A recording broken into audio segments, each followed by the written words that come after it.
धाम आते हैं, धाम में जो समय मिला है ये तुम्हारे जीवन की परम उन्नति का समय है। यहां का प्रेमानंद सब सुखों को बिंदु मात्र कर देता है। ऐसा महान सुख वृंदावन, करोड़ों कल्पतरु, करोड़ों चिंतामणि, कामधेनु वृंदावन की समानता रज की नहीं कर सकती। अगर यहां आप रह करके 1 घंटे 2 घंटे जितना भी आपको जीवन में समय दिया श्री जी ने यहां के लिए, बहुत सावधान, उद्दंडता नहीं। ये तो संसार में करते ही रहे हैं उद्दंडता, स्वल्पाहार, पवित्र आहार, प्राण पोषण के लिए खूब नाम जप। वृंदारण्य अद्भुत रसमयी चेतसा काप्य अवस्था, ये समझ में नहीं आता। धाम आते हैं, धाम में जो समय मिला है ये तुम्हारे जीवन की परम उन्नति का समय है। देखो कैसे लाडली जो रीझ जाती है, उसको कोई पता नहीं राधा नाम क्या है, धाम की महिमा क्या है, आकर्षित किया और अपने सामने राधा राधा राधा राधा, लगता बहुत कृपालु हो गया काम। इतनी बड़ी हाजिरी लग गई कि जब रजिस्टर खुलेगा तो सब गुणा लगा दिया जाएगा एक बार के लिए। ये राधा राधा बोला ना महारानी जी के सामने, पावन पुलिन है यमुना का, जहां बैठे हो यमुना यहीं से प्रवाहित होती थी। पावन पुलिन, परम पावन महामहिम वृंदावन धाम, राधा राधा नाम गायन श्रवण, हो गया काम। अब तुम्हारा पतन नहीं हो सकता, तुम्हारा नाश नहीं हो सकता। और अगर कहीं निरंतरता चल पड़ी तो कह रहे अद्भुत रसमयी चेतसा काप्य अवस्था, तुम्हारे चित्त की अद्भुत कोई रसमयी अवस्था हो जाएगी। काव्य कोई, वो वर्णन नहीं की जा सकती। प्रेममयी अवस्था, अनिर्वचनीयम प्रेम स्वरूपम, तो राधा राधा राधा अगर ये धारा चल पड़ी तो कोई एक दिव्य अवस्था आ जाएगी। जितना समय आपको मिला उसे नष्ट मत कीजिए, सार्थक कीजिए। ऐसे कि जैसे अपने घर को हमें जाना है, जितना हम समेट लें वहां जाके सुखी हो जाएंगे। हमें नवनिवृत्त निकुंज चिदानंद वृंदावन में प्रवेश पाना है और वहां यही पास है आपके पास, राधा राधा राधा। यह है तो पाश है, महाप्रेम सुख, इसके आगे कोई शब्द नहीं है। प्रेमानंदानपि च परमान बिंदु मात्री करोति। अन्यत्र जो प्रेम प्रकट होता है भगवत प्रेम, यहां जो वृंदावन का प्रेम है इसका एक बिंदु मात्र किनका मिल जाए फिर नहीं। गोकुलनाथ महाब्रज वैभव, लीला अनेक न चित्त खटाई, एक रीति प्रतीति बंध्यो मन, मोही सबे हरिवंश बजाई। वंशीनाद में मतवाली होकर के प्रेममयी गोपियां सर्वस्व का त्याग करके श्री कृष्णमय हो गई। आई ब्रजनार सुनत बंसी रो, गृहपति बंधु विशारे, दर्शन मदन गोपाल मनोहर, मनुष्य ताप निवारे। हर्षित बदन बंक अवलोकन, सरस मधुर धुनि गावे, मधुमय श्याम समान अधर धरी, मोहन वेणु। सामने देख रहे हैं अखिल कोटि ब्रह्मांडों का सौंदर्य समुद्र, कोटि मनमथहारी अपने अधरों पर विराजमान करके महान विश्व मोहिनी तान प्रकट कर रहा है। चित्त का अपहरण कर लिया, ऐसी रसमयी अवस्था। प्रेमानंदानपि च परमान बिंदु मात्री करोति। यहां का प्रेमानंद सब सुखों को बिंदु मात्र कर देता है। ऐसा महान सुख वृंदावन। मिथ्या दुखात्मक विषय गैरिंद्रियर वंचित स्थान।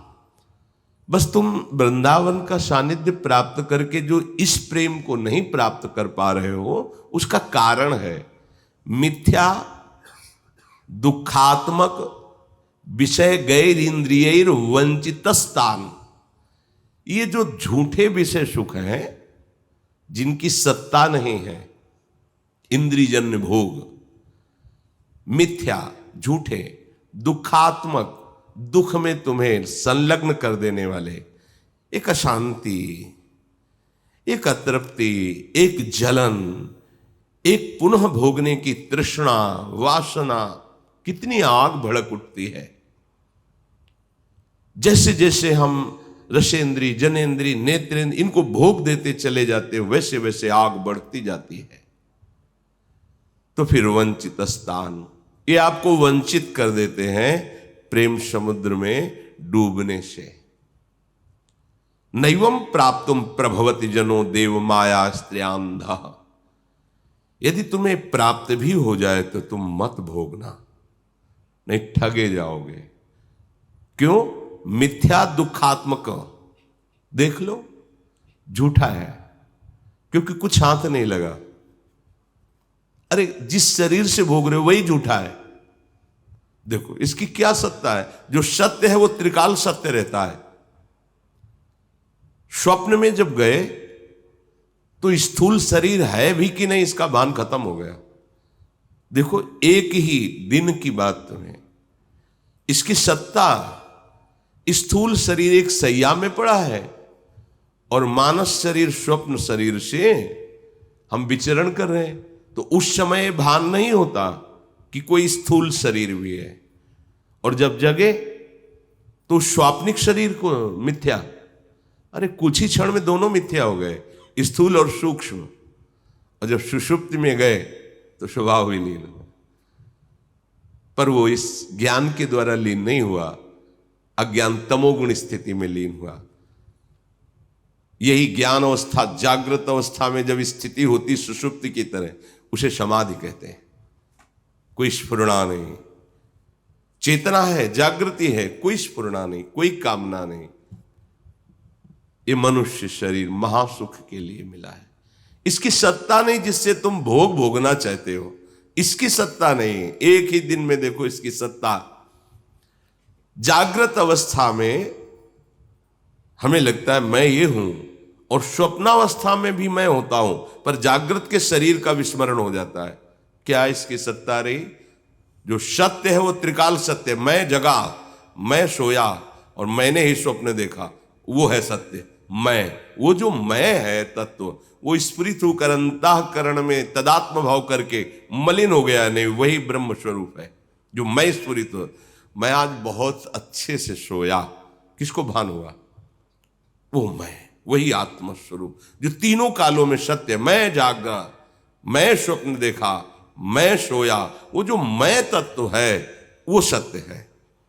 लेकिन जो स्थूल शरीर, सूक्ष्म शरीर, कारण शरीर, तो जब शरीर ही मिथ्या है तो इससे भोगने वाले भोग कहां से सत्य हो जाएंगे? अभी अज्ञानी युग है, मिथ्या है। हाँ मैं देखो कह रहे मिथ्या है। तो स्वप्न में भी तो तुम थे, तुम राजा बने या चोर बने या काटे गए या दुलार किया गया। जब जगे तो कुछ नहीं था ना वो शरीर था, ना काटने वाला था, ना कुछ नहीं।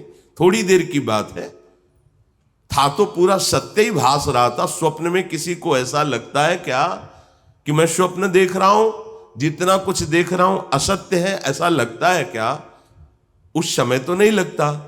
जब जग जाते हैं तो तुम ही कहने लगते हैं अरे वो स्वप्न था, झूठा है, ऐसे अभी सो रहे हो। जो जागृत अवस्था तुम समझ रहे हो, ये मोह निशा सब सोवनिहारा, देखे स्वप्न अनेक प्रकारा।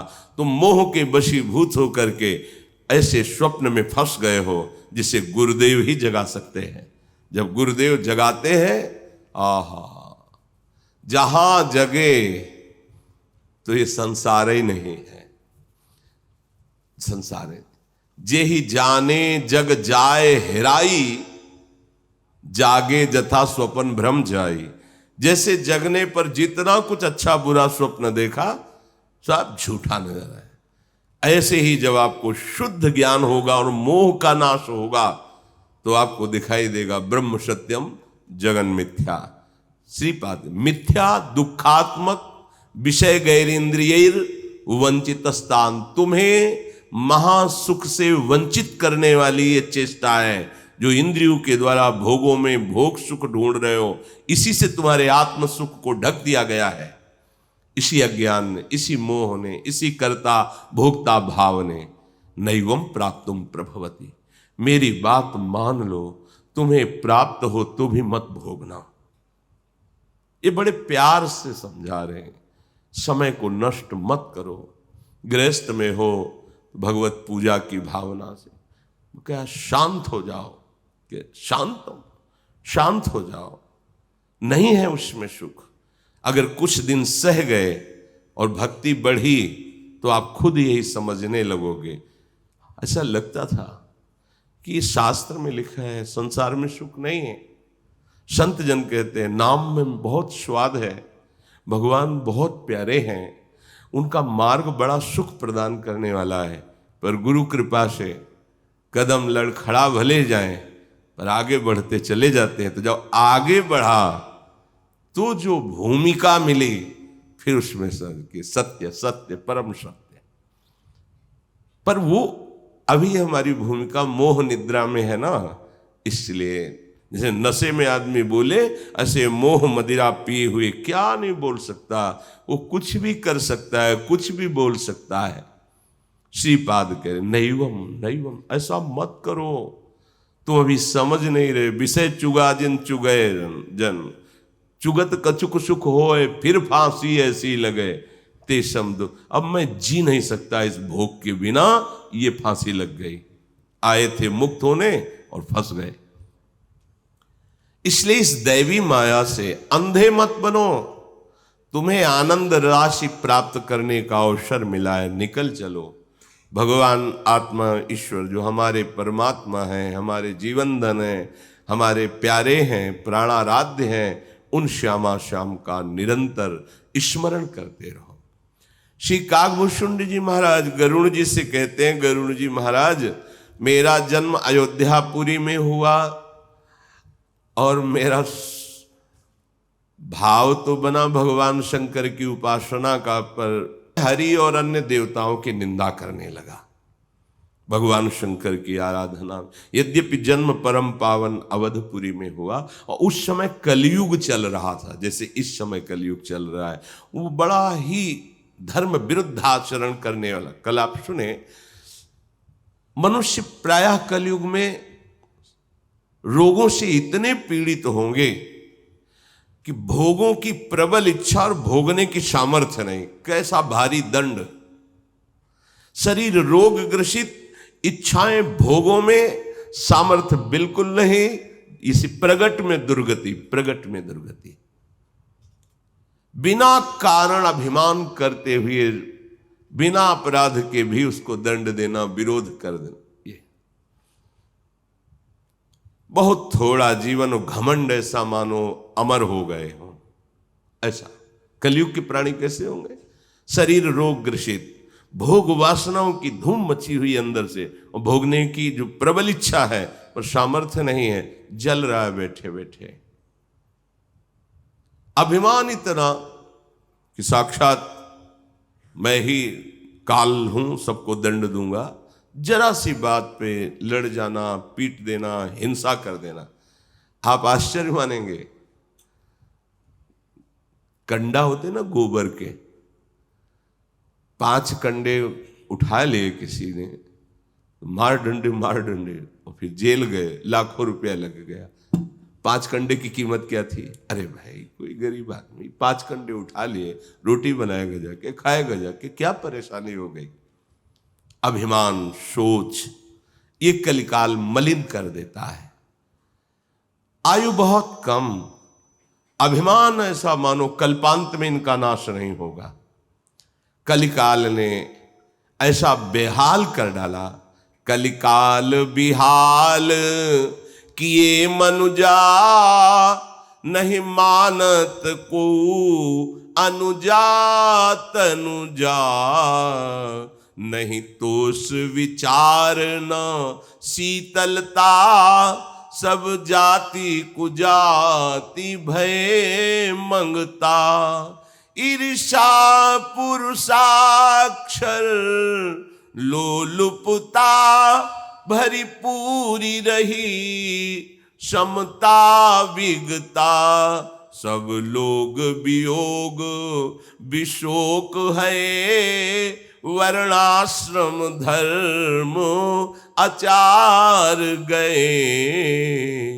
हे गरुड़ जी, जब कलिकाल का स्वरूप बढ़ा तो जो नहीं होना चाहिए वो हो गया, बेहाल कर दिया मनुष्य को। पिता अपनी पुत्री को भी, भाई अपनी बहन को भी, ये सब भेद मिट गया। इतनी बुद्धि भ्रष्ट हो गई कि जिनका पोषण करना चाहिए उनका शोषण करने लगे। अब कहां जाए, भाग के कहां जाए?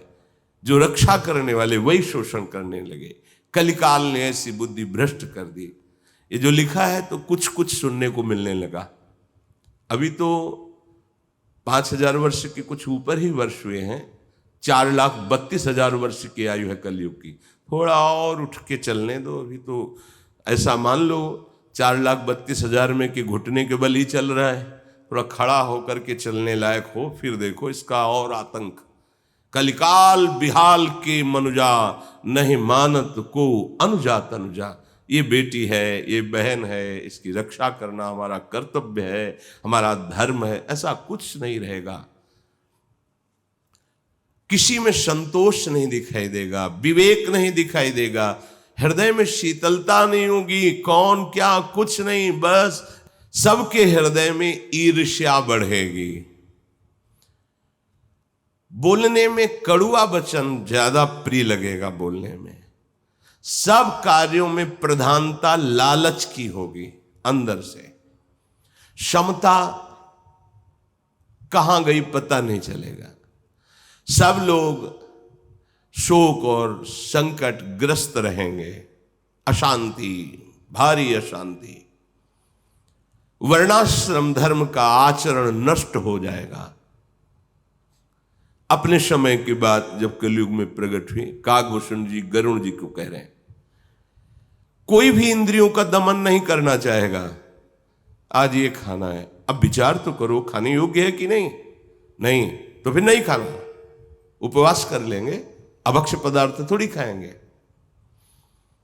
जिन रसोई में, जिन पात्रों में मांस रांधा गया, उसमें चाहे आप बिल्कुल खीर, पूड़ी, कचौड़ी, रोटी, सब्जी सात्विक बनाएं तो भी वो अभक्ष्य पदार्थ के समान ही आपकी बुद्धि को भ्रष्ट कर देगा।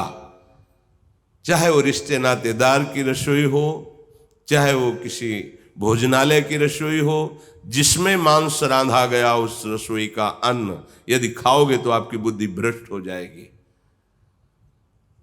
सात्विक आहार जब नहीं तो बुद्धि का विचार सात्विक कैसे हो सकता है? तो कोई इंद्रियों का दमन करें, कोई दूसरों को अपने कमाए हुए धन से सुख पहुंचाना। जैसे बीमार पड़ा हुआ, कोई सेवा करने वाला नहीं, करो, भगवान प्रसन्न हो जाएंगे। 1 का लाख देंगे, मान लेना हमारी बात। लोग कहते हैं कि मैं कैसे धनी बन जाऊं, कि हम उपाय बताते हैं आपको। अगर आप किसी भी अनाथ, गरीब, असहाय, चाहे वो पशु, पक्षी, मनुष्य कोई भी हो, आप इसकी सेवा का व्रत ईमानदारी से ले लीजिए। गौ सेवा, साधु सेवा, ऐसे जन जिनको, तो आप देख लीजिए आपका धन कैसे बढ़ता है। बस 2 दिन में ना देखिएगा, दीर्घ काल तक कीजिए और आप ऐसे धनी बन जाएंगे कि आप तृप्त हो जाएंगे। आपका हृदय कहेगा कि अब कछु नाथ न चाहे मोरे। लौकिक पारलौकिक सब सुख मिल जाएंगे। पर दिशा हमारी गलत हो गई।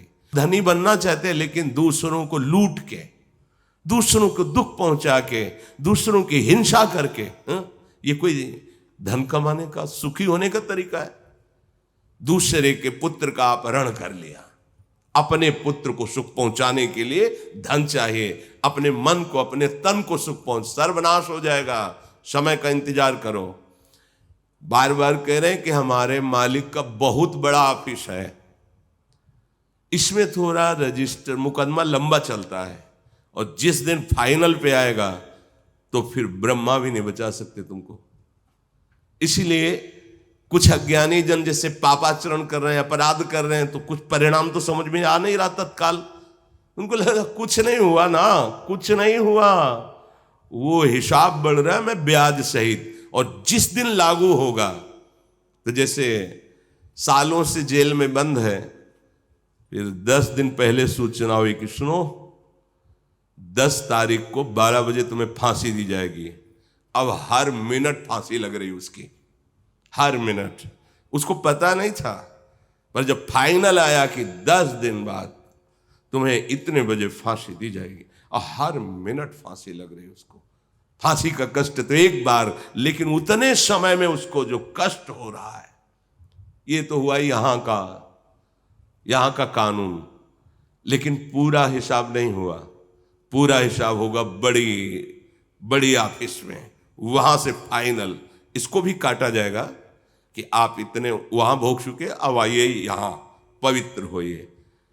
बहुत सावधान, ये मत सोचो कोई तुम्हें देख नहीं रहा है, कलिकाल है, सब चलेगा। नहीं चलेगा, समय आने दो, समय, फिर तुम देखना। काल बहुत बलवान है, इसलिए ऐसा विचार मत करो तुम कि कोई दंडदाता नहीं, अरे कुछ नहीं, सब नाटक है, ऐसा मत मानो। क्योंकि जब आपको परिणाम आएगा, तब आप भले पवित्र आचरण करने वाले हो, उस समय क्षमा नहीं होगा, ध्यान रखना। तभी अपने लोग देख नहीं पाते, तो लगता है ये बेचारा अभी तो बच्चा ही था, ऐसा कौन सा इसने पाप किया, भगवान के यहां न्याय नहीं है, ऐसा बोलने लगते हैं।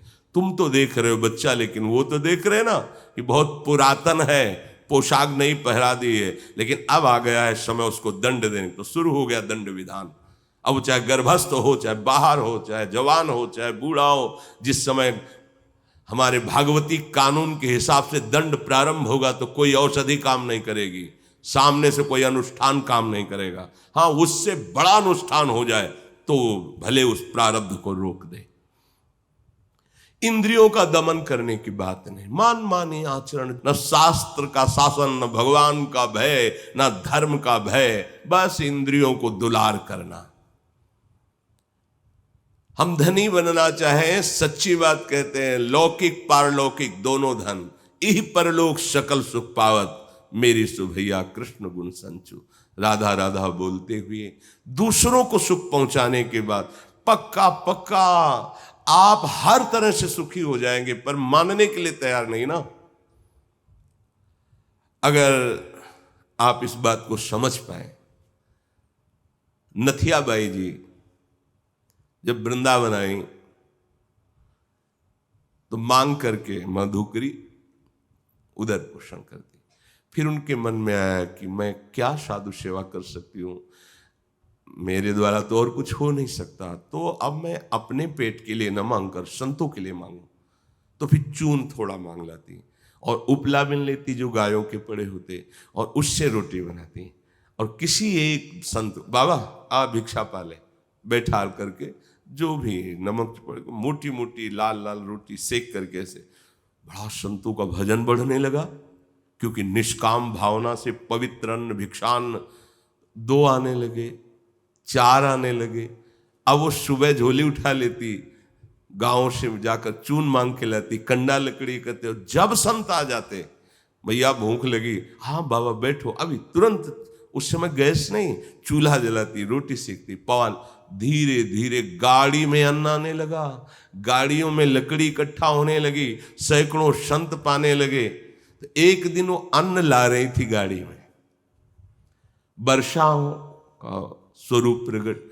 अब वो 2-3 बोरे जो अन्न रखा हो, वर्षा होती पूरा गीला हो जाता आटा और लकड़ी। संतों की सेवा कहते होती।